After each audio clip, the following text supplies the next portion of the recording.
ધોરણ 10 એનું chapter number 13 કે પૃષ્ઠફળ અને ઘનફળ એમાં સ્વાધ્યાય 13.1 છે એનો દાખલા નંબર 9 કે આપેલ આકૃતિમાં દર્શાવ્યા પ્રમાણે લાકડાના નળાકારમાંથી બંને બાજુએથી અર્ધગોળક કાઢીને એક 100 પીસ બનાવ્યો છે. નળાકારની ઊંચાઈ છે 10 સેમી અને પાયાની ત્રિજ્યા 3.5 હોય તો પૃષ્ઠફળ શોધવાનું છે. તો અહીંયા આપણે લખી નાખી નળાકાર માટે કે નળાકાર માટે ઊંચાઈ આપેલી છે 10 અને ત્રિજ્યા છે 3.5. આનો પોઈન્ટ કાઢીએ એટલે 35/10 થાય.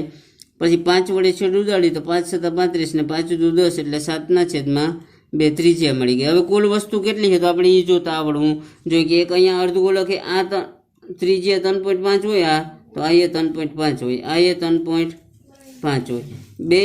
બે અર્ધગોળક અને એક નળાકાર છે એટલે કુલ 3 વસ્તુ છે. કુલ પૃષ્ઠફળમાં એક નળાકાર હોય અને 2 ગુણ્યા અર્ધગોળકનું ક્ષેત્રફળ કે પૃષ્ઠફળ જી ક્યુ હોય, કારણ કે અહીંયા 2 ગુણ્યા એક અહીંયા છે ને એક અહીંયા એટલે 2 વખત એટલે 2 વડે ગુણવું પડે. હવે નળાકારની ઊંચાઈ 10 છે. હવે આપણે બેયનું સૂત્ર પહેલાં ચેક કરી લેવાનું કે સૂત્ર આવડે ને તો દાખલો આવડી જાય. કે નળાકારનું સૂત્ર શું છે કે 2πr/h.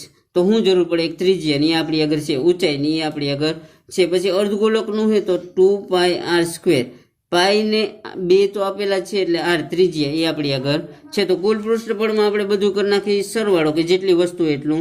તો કુલ પૃષ્ઠફળ બરાબર એક નળાકાર છે તો નળાકારનું પૃષ્ઠફળ વત્તા 2 અર્ધગોળક એટલે 2 ગુણ્યા અર્ધગોળકનું પૃષ્ઠફળ. હવે નળાકારનું સૂત્ર આવડવું જોઈએ. નળાકારનું સૂત્ર 2πrh વત્તા 2 ગુણ્યા અર્ધગોળકનું 2πr². જે કોમન નીકળતું એ નીકળી જાય કે 2πr કોમન નીકળે તો આપણે કાઢી લેવાનો કોમન કે બાયરે લઈ લેવાના.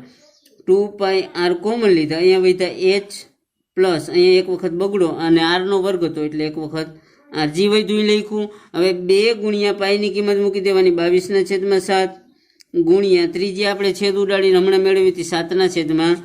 તો અહીંયા ત્રિજ્યા એટલે આરની જગ્યાએ 7/2. ઊંચાઈ નળાકાર માટે છે 10 એટલે વત્તા 10. 2 કૌંસમાં ત્રિજ્યા 7/2. જ્યાં લગીને રહ્યું અહીંયા લગીને હવે છેદ ઉડતો અહીંયા ઉડાડ નાખીએ. આ 7 7 જાય, 2 2 જાય તો અહીંયા વધ્યા 22 ને અહીંયા 2 2 જાય. કૌંસ છે એટલે ગુણાકારનો સંબંધ હોય તો અહીંયા વધ્યા 22 તો અહીંયા 22 કૌંસમાં 10 વત્તા અહીંયા વધ્યા 7 તો અહીંયા 7. હવે 22 કૌંસમાં 10 ને 7 17 કે આ 22 એમ ને 10 ને 7 17. હવે 17 દુ 34 નો ચોકડો વધા 3 17 દુ 34 ને 3 37 એટલે 374. સેમી હોય તો સેમીનો વર્ગ ને મીટર હોય તો મીટરનો. તો સેમી છે એટલે સેમીનો વર્ગ જવાબ મળશે.